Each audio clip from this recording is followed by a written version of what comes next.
guys, I'm Chris. And I'm Mike. Welcome back to this week's No Limits, the Scot Harvath Podcast. How you doing today, Mike? Great. The movie review podcast right now. The movie review. The long-delayed movie review podcast. We were supposed to do this when I was in California. And since then, we've recorded 2 other pods. So it's not like we haven't been doing anything, but we are here. We're here to talk this movie. I'm excited to talk this movie. It's really good. Yeah, Backlash, the movie. I mean, I guess we should just say today we're covering The 12th Man, released May 4th, 2018. It says here on Rotten Tomatoes. The tagline is, after a failed anti-Nazi sabotage mission leaves his 11 comrades dead, Norwegian resistance fighter Jan Baalsrud finds himself fleeing from the Gestapo through the snowbound reaches of Scandinavia. Did you notice the one actor is like Jonathan Rhys-Meyers, though? Or Myers? Like, he's like a famous British actor. Was he really the Nazi Gestapo. guy? The Nazi general? Yeah. Oh. I haven't seen him in anything else, so I didn't know. Or Directed I didn't recognize him. By Harold Zwart. It's an IFC movie. And let me just say, this movie is beautiful. Phenomenal. It's, like, if nothing, it's stunningly filmed. The cinematography of Norway is just amazing. Completely. I think having recently we've done this whole cold weather series with Scott, while this is very much so like Backlash, I think the last book where we were in this upper part of Norway in what's that, the town? Not Kierkegaard. Kirkenes. Yeah, Kirkenes, yeah. So like Kierkegaard's a philosopher. This is up there, like, you know, not as far up, but around that area. I was doing some Googling searching because I was just interested to see like where this was, and it is far up there. Yeah, no, and it's an uncanny. It poses an uncanny similarity to Backlash, but you're right. It fits perfectly now that we've done Black Ice as well, because of the setting. And I think, like we said about Brad Thor, he can transport readers. He's all about that traveling heavy. And this movie just makes me think even more how good Backlash was written to take you on this journey and this adventure. And watching a real life tale told of someone who did this, it makes it even more believable that Scot Harvath could do it with his SEAL training. And no doubt Jan Baalsrud, the real man, was, I believe he was some special forces trained intelligence operation of the Norwegian military. But reading Scott do the things that Jan does in this movie, it's so similar. I really wonder if Brad had seen this movie, if it was on the back of his mind, or he just tapped into this reality of life in the Arctic and could recreate it so well on the page. Do you see why I was pushing to cover this movie on the Scot Harvath podcast? The plot, Yeah, 100%. The plot has nothing to do with it, right? It's not a Russian plane shot down. Yeah. It's a Nazi World War II film, so the setting, the time period is so different. But the adventure, surviving in the Arctic, on the run, it's so similar. Yeah, and you know, Backlash came out in 2019, a year after this movie. Like the movie, you know, right? I would be hard pressed. We should ask Brad next time. Like, were you inspired by The 12th Man? Because, you know, just the similarities in terms of like having the visions, you know, undergoing, you know, this crippling, surviving through water, having to, you know, go through these various excursions, and then stumbling upon, you know, in Backlash, it's stumbling upon that house, right, with the dead uncle. In this one, it's, you know, multiple times he stumbles upon cabins. But the Hotel Savoy, which he nicknamed it, is, you know, a little lighthearted way of keeping him alive, thinking of his fancy hotel. Just watching him laid up in that cabin, having those nightmares for 12 days. And he's there for 12 days. He's hallucinating. It just makes me think of Scot Harvath in the cabin, the uncle of Christina. Right. And Scott had a lot more provisions there, I would say. You know, He eventually gets the snowmobile. He has to MacGyver that. And this guy's just like isolated in this thing. And another main difference of the two stories, Christina and a couple of the other people Scott runs into along the way reminded me of the characters, but Marius and the other villagers, even the first family in the movie that Jan Baalsrud stumbles into, the woman heals him, keeps him concealed, hides his story, and even the young girl gives him the map. What a little memento. And we even had a page of an atlas, a map, play a key role in Scott's story. And here the Nazis find that map at the end. There's just so many of these little nuggets that correlate. I'm super interested, like you said, to ask Brad. We're moving on, though, I think, in the Scot Harvath series from the Arctic. We're going complete opposite to India and China next, which is very different, and then Ukraine.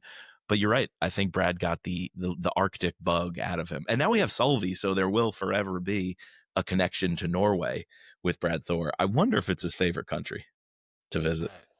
I mean, just looking at some of the imagery in this movie and then doing my, Google Map searches and it pops up some Arctic fjords you can rent out, these little huts that are glamping nowadays.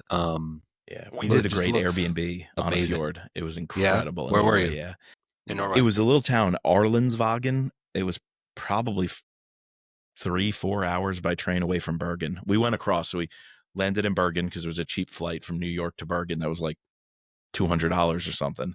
Took the trains across and came down and eventually to Oslo after we stayed in the fjords for a few days. So not totally north, I would say northwest of Oslo, but not the super frozen cold places like here. Yeah, no, I would go back and like relook at some of these images. I was like, constantly, 10 back because I just wanted to see it again. It was very beautiful. And I think, one thing that is important to both stories that I think we should highlight is the help that he gets from, in Backlash, it's specifically mentioned as the Sami people. And I know, in doing some Google research, it was also the Sami people, that this underground railroad that they had at the time, that helped Baalsrud, get to his place. So he starts out, like, it's pretty crazy, like the amount of times, and I know they're probably just doing it for dramatization, but when we start out the movie and he's coming on the beaches and literally like the Germans are right there, but they don't see him, and he's behind the rock. Yeah, and he gets away. The other other shoot time his friend where they're at, he when he first stumbles upon Marcius,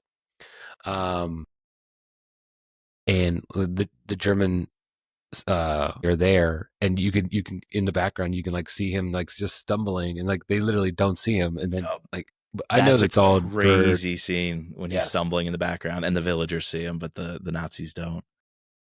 And then the other one is the barn when he's hiding up in the loft. Yes, like that was a close call. The only thing that saves him is the guy's pin falling off. Yeah, there's a few that were confusing, like when he's skiing back through the village, one of his cross-country ski trips, and he literally encounters the Nazi commander. I was like, whoa, that was a little too close for comfort. I don't know if that was Hollywood, well, Norwegian Hollywood, doing it up for dramatic effect there, or if that really happened, that he came that close to the Nazis at certain parts of his escape. And another one that's interesting is when the planes come overhead. Scot Harvath Backlash, right? He also has to deal with, aerial fire when he's out in the open in these clearings, but he's able to get away. And I think, is that scene close to the avalanche scene? Because that gave me a little vibes from Lions of Lucerne. Right. He gets buried in the avalanche. Leads into the avalanche. Yeah. There's even deeper Brad Thor connections that I didn't even think of. And then when he's hiding under that rock and the villagers are coming, like you said, this underground railroad, this network of support, he becomes this icon, this, war Symbol cry, resistance. This rallying call that gives the Norwegian resistance a reason to fight and the people a reason to step up and risk themselves. And I love the commitment of everybody to support the cause, bring him food, bring him medical attention. And even the fishermen on the boat who come and build him the eventual That was pretty cool. The sleigh that they're going to attach to the reindeer, and they figured out how to build it and get it across the river. Wow, just all of these things, and most of them really happened. That's the crazy part. In the description below, we'll put a copy of this link. I found a link of there was a New York Times article, but then there was also just another blog that's not behind a paywall that takes you through the history of the escape and what it was really like. Even has an interactive map of where the original fjord was. And there's some modern day pictures of the ice that he swam through and that lake that they abandoned ship from, and that they had to beach on. And then the cabin is still there, I believe. It was there. I think they built a replica after it burned down in recent decades. And then one of the towns, I think probably somewhere where Marius and family were helping him, is a museum, a little museum. So I think it has a couple of artifacts of Jan Baalsrud's life and a lot of witness testimony. And the people who helped him, I think, donated certain artifacts. And it's like this trail you can go across Norway. And they say most parts of the year, it's unpassable. Like even with modern day hiking equipment, they say most of the year you cannot complete the whole trail that this guy did. That's intense. And he did it with a bullet in his toe, and then eventually having to cauterize it. That and the gang having to cut off his toes because of the gangrene. Yeah, that's what I meant. Cut it off. Yeah, the gangrene. Yeah, with a bottle. Scot Harvath drank a bottle in the cabin. Yeah, it's so good. It's so good. I thought the best, I don't know what the best, but like the craziest part of the movie or this escape was when, they leave him under that rock, the first rock, and he's going to be picked up by another group of people. Hello, gentlemen, right? Yeah, and they don't come. All of a sudden, the guy comes like to Mercy's house and is like, "Wait, where is he? We were looking for him, and we can't find him." And you were looking under the wrong rock. Wrong rock. Yeah. Oh, it's so heartbreaking. Then finally, so he's under that rock for 10 days, and they have to scoop him out, scoop the ice, bury him out. Wow, claw him out of that thing. 10 days. And they find him after like 4 days, and all he had was like a sugar cube that he was licking. Yeah. Like one lick for dinner, one lick for breakfast, one lick for dessert. Which that goes back to so many of these action thrillers where they have to ration supplies or in an emergency scenario and they're doing these desperate measures and they have to plan out their meals. Well, here's meals, one lick of a sugar cube, however many hours apart. Another connection is the use of a sled with reindeer. Like that. Remember, Scott has to go underneath the reindeer slabs with the Sami brothers who unfortunately get killed at the end. But yeah, they were even thinking in the book, they said something like, we wanted to put you inside of a reindeer carcass, like a whole reindeer, to hide your heat signature also in case they were using thermal scopes. And they eventually just put him under the slabs. Yeah, the cut hides and neat. But here he's literally transported by the reindeer. I thought the sled was a fantastic touch. And the drama goes right to the end, the suspense, when he gets disconnected and the sled crashes and he's immobile. He's paralyzed at the time. And just at the last minute, he jerry-rigs himself up, connects it to that last reindeer before that thing is spooked and takes off.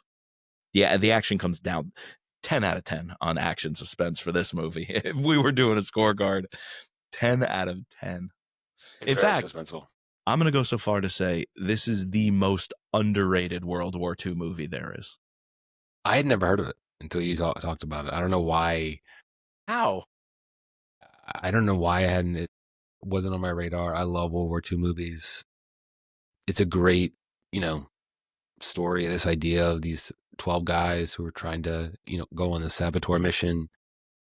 And I love how they start out with, the movie starts out with the explosion, and then you don't really, unless you do like Google searching like I did, but you don't get the full picture until halfway through, or not, a little bit more than halfway through, when he's recalling the mission to one of the people who are coming to his aid. And this heartbreaking, like they accidentally contact the wrong person who's a sympathizer and gives them up, and they were dead in the rights from the start. They try to explode the boat, Yep, jump ship. hide the evidence, and of course the evidence comes ashore. Like, that's such a stroke of bad luck. Yeah. But this guy, yeah, he has a lot of bad luck, but in the end, he has a lot of good luck. Like, A lot of good like, luck. A lot of things have to go his way, and they do. But that's thanks to the people. Yeah. You know, the sacrifice of the people to allow that to happen. The other thing I was looking at is there was a previous movie that was about the escape of Jan Baalsrud, called 9 Lives, which great title. But so this one, it came out in 50s. 1957. Yeah. Was nominated it was nominated for an Oscar that year in 1958 for Best Foreign Language Film. And on the blog, some people consider that it is the best Norwegian movie ever made. So here's another movie we should watch for the pod. Yeah, I'm curious though, because one of the articles I had read said the team behind the 12th Man, or maybe the inspiration for it, wanted to set the record straight, because I think so much of the story became apocryphal and the stuff of legends. Now, like, right? Of course, it's a myth now, I'm sure, for Norwegian families. And I think they said they wanted to setting the record. So, using the historical evidence, actual interviews, firsthand accounts of descendants of people who were on the trail and helping Jan. So I don't know if that movie was maybe more sensationalized in the 50s, not too far removed, a decade or so from the end of World War II. I don't know if they were referring to that movie or just other records and books that have been written about it. But from what they were arguing is like the 12th Man got it the most right of any other representation that this author at least had seen. And they were, commending the film for their use of, primary and secondary sources that lined up. Again, I'll put the link to both of these articles down below. But yeah, maybe an old time movie would be fun to do. What did you think of the portrayal of this Nazi German commander? What was his name again? It was fantastic villains. There's really two main ones that I think of, right? I think their interplay was interesting. That's probably where the film directors took the most liberties, I would imagine, the most latitude in storytelling. But it was kind of a smart device to have the two with this banter. One wants to win at all costs, if you will, and it has to be right. And the other one wants to kind of weasel their way out of it, lie about it, report to high command. We got all 12 of them. They're dead. Yeah, they even put it in that promotional video, right? Yeah, he ultimately sends the letter saying all 12 are confirmed dead. He was going to change it, try to do the right thing, be honest that there's still one out there, and he will go to the ends of the earth to hunt them. The other guy convinced him, lie about it, tell the high command we did our job. And I guess there's actually some doubt whether or not he could survive because, man, crazy scene when they're timing where he has the stopwatch, how long you could live. You could be in this fjord in the icy waters before, basically dying. And he's making the prisoners go in and they're being softies. I'll do it myself. He starts stripping, goes into the water with a stopwatch. I got the sense that he thought you could survive it. As hard as it was for him, he's like, shit, this guy could have survived this and he's probably out there. Like he knew it. But to watch him do that was wild. Oh, and then the execution also. Oh, of his men. Of the prisoners. Yeah. That and the torture scene, that was I had to skip forward on that one. Like a Scot Harvath book, dude. Like getting the nasty torture and executions right. And having these monomaniacal villains moving heaven and earth to attempt to accomplish the mission. This has all the hallmarks of a thriller. All the things we've seen in the best thriller books we've read are here presented in a movie. Yeah, it has that Enemy Behind the Gates, Glorious Bastards, even though that's not like a true story, but just like this idea of being behind enemy lines and having to do this runner gun style to get really like having hope and like realizing that you can make it.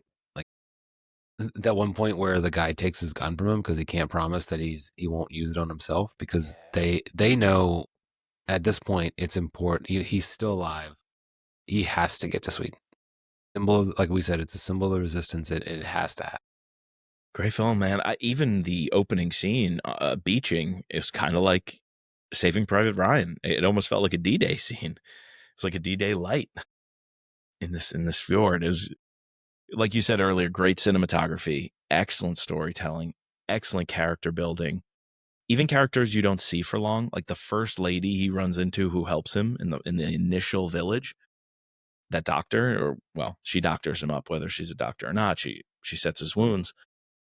Even people like that have standout performances, and if not dialogue, even if not speaking parts, just amazing roles to play. And even the little boy in the village, the girl who draws the map, there's a little boy later.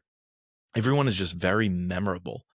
And all the people, one of my favorite little montages, it kind of lightens the mood, is when he's hiding out under the rock and they're all bringing him different meals, sitting with him, dropping things off. They have these code words. Every single character was memorable and delightful. So the character building, the plot, the action, the suspense, the cinematography, the scenery, the setting. This movie fires on all cylinders. I don't know how, as U.S. audience, haven't encountered this film more. I mean, I feel like you and I watch a bit of foreign film. If there's a big foreign film being spoke about, we'll probably look into it, watch it, read about it. I don't know why. This one was never on my radar. I stumbled on it randomly. That's 5-6 years ago, just random. I didn't hear anything about it. I just said, that looks cool. Play. Yeah, like, have you watched Netflix's All Quiet on the Western Front? No, the one that came out last year. That was really good. Heard it was good. Yeah. In the same vein of like, subtitles and such. How do you deal with subtitled movies? I do. I know your mind like is moving. You can listen to shit on 3x speeds. No, I like to have them on because sometimes I can't hear. I like to have them there so I can keep up with the dialogue, but I do realize I miss some of the cinematography when I'm reading subtitles. Most recently with Lord of the Rings, that crap, Rings of Power. Because I'm focused on the words and reading the text, I'm missing some of the most beautiful scenes. And the movie the show has nothing going for it. Literally zero, zilch good about it, except for some really stunning shots. And I feel like I'm missing them because I'm trying to read the crap dialogue the whole time. So yeah, I do okay, but not ideal. Yeah, that's the hard part, right? Is like watching the movie while also trying to read. So that's why I've seen a couple like French comedies, like romance comedies, stuff like that. It works with subtitles because it's not really about the scenes and these dramatic set pieces. So it's more about the dialogue. But yeah, something like this, you have to watch it. I felt like this one could have just watched it and gotten everything from it. This could have been a silent movie. I don't know, any Norwegian idiot that I am. I had no idea that Sweden was a neutral party during World War II. Yeah. Interesting that they could just get to those posts that mark the border and it's all over. Right. I don't exactly know the history there either, but neutral to the point of hard stop. The Nazis were not even going to shoot over this fence line or anything. Granted, he was strapped to reindeer, so they probably went inland and took off. But you would think somebody would maybe break command and be like, screw it, go across that border, go get them. Nope. Yeah, I don't know too much about that. Yeah, then this sent me down this whole rabbit hole about neutrality during World War II and how Sweden kind of played both sides. In the beginning, they allowed like Germans to use railways to, get in between Norway and Finland, but then also they like helped out the Allies. So you can't be truly neutral. I feel like there's a lot of good history about the Norwegian occupation that is overlooked. Like U.S. K-12 education is always going to focus on France, Nazi Germany, France, yeah. Eastern Front, Western Front, Yeah, I didn't really even think about the fact that Germany or Norway was, occupied as well. Yeah, I knew it, but I never visualized it. And then even think of how that, if super successful, is a stepping stone to the UK from another direction, Sure. Scotland. These the Shetland Islands. The Shetland Islands. That's where they leave from. Yeah. And think I would imagine having more sub ports or sub access along the Norwegian coast, places to hide, inlets, fjords, that could have been a major advantage. But yeah. And also, just very similar to what we were seeing in Black Ice or Near Dark, having those northern ports to be able to control like that area of the Arctic, because you're obviously fighting against, well, in the beginning your allies with Russia, and then you're fighting against Russia. So it's crazy to think about like these kind of things in the past. Yeah. Well, this movie nails all of that. Yeah, it's good. I highly recommend this movie to anybody. How would you like to wrap up with just a letter score, a number score, quick little scorecard on this? I think I'd give it like a A-. Yeah. A/A-, like 95%. I have like no, crazy notes. I would have maybe liked to have seen a little bit more of the prep of the mission, but it really was about his escape. Yeah, exactly. But I'm just intrigued about like, all the things leading up to, what this guy is. I would do the extended cut, if they had all that would be a great thing to have filmed for sure. Because they were saboteurs. They were like trying to destroy communication lines. Yeah. Control towers, communication lines. And I think they were also reconnaissance. So they were getting intel on the Nazi infrastructure that they were building and what parts of Norwegian infrastructure was compromised. And then I think even they had all these munitions on the ship because I think they were going in and blowing up those towers and stuff, or they were planting devices to do that. So yeah, I would want to know so much more about their mission. And I think the reason he was so important was, one, he became that symbol. Him surviving was the symbol that the Norwegian resistance will survive. But it was also, they were trying to play it up that he had important intel to pass to the Americans, to the Brits, whoever. And that's why he had to get out. And I assume that was all the intel they were collecting on the Nazi communication systems and war plans. Yeah, so who's buried in Mondalen? One of the towns that he was holed up on. Oh, really? Okay. Yeah. Lived to be 71. Okay. I died in 1988. 88. Yeah, so a lot of the research I was talking about were descendants of people. Some, I think, even who were alive, the little children in these villages at the time, and then definitely the grandchildren and whatnot who were able to talk about these tales that their parents told them of how they supported. In Oslo in 1917. Well, Rotten Tomatoes, I think, got it right. It's a little lower than where we are, but for Rotten Tomatoes, an 86% on the tomato meter. A certified fresh, That's good. That's a good score. I'd give it in the 90s, just me personally, but to see a movie on Rotten Tomatoes with an 80, both in the 80s for critics and popcorn meter, that's a good one. I personally put it in the 90s. I liked it a little more than that, but good ratings. You can't find it. We had to look on Canopy through my library card, and only one of my libraries had it. Canopy, a digital streaming service. It's not on any of the major networks. Yeah, I don't know why this isn't on like, Netflix or, I guess if it's an IFC movie, is there an IFC streaming service that's on? That could be why. Good question. If there is, I couldn't really in the US find anything. You could rent it on Apple TV, and you could buy it on all these platforms, buy or rent it, but none are streaming it as part of their subscription model. Yeah, some of the negative reviews I saw were just like it was too long. Like, it was 2 hours and 10 minutes. Like a lot of the scenes were drawn out. You could have cut, This one reviewer says near death in a cabin, then under a rock, then under another rock, then another rock. Okay, but I didn't. Sure. If it's all All true, right. though, if you're trying to accurately portray it, Yeah, take it the time. felt. You kind of felt the weight length. of Yep. the length of like what this guy went through. You know what I mean? Instead of just glossing over it. They did that with the title cards a few times where they would say what day it is, like Right. third day at the Hotel Savoy or ninth day under the rock. And I think those 34 time markers, days total. Yeah.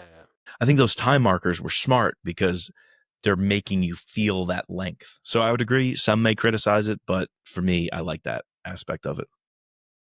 Yeah. Makes I it didn't more mind it at all. accurate. Yeah. Well, cool, man. What a movie. Recommend. This is fun. The Thriller Pod reviews movies. Any ideas for what movie we should do next? Hit us up on social media. Exactly. Where can they find us, Chris? Well, you can find us online at thrillerpod.com or on Twitter and Instagram at Thriller Podcast.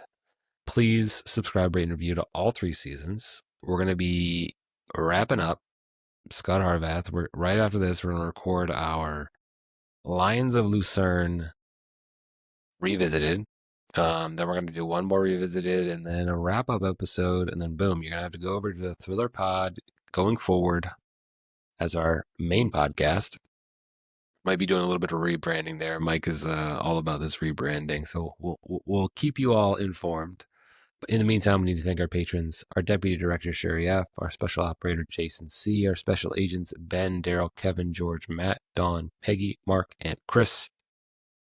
Just let Jan be Jan.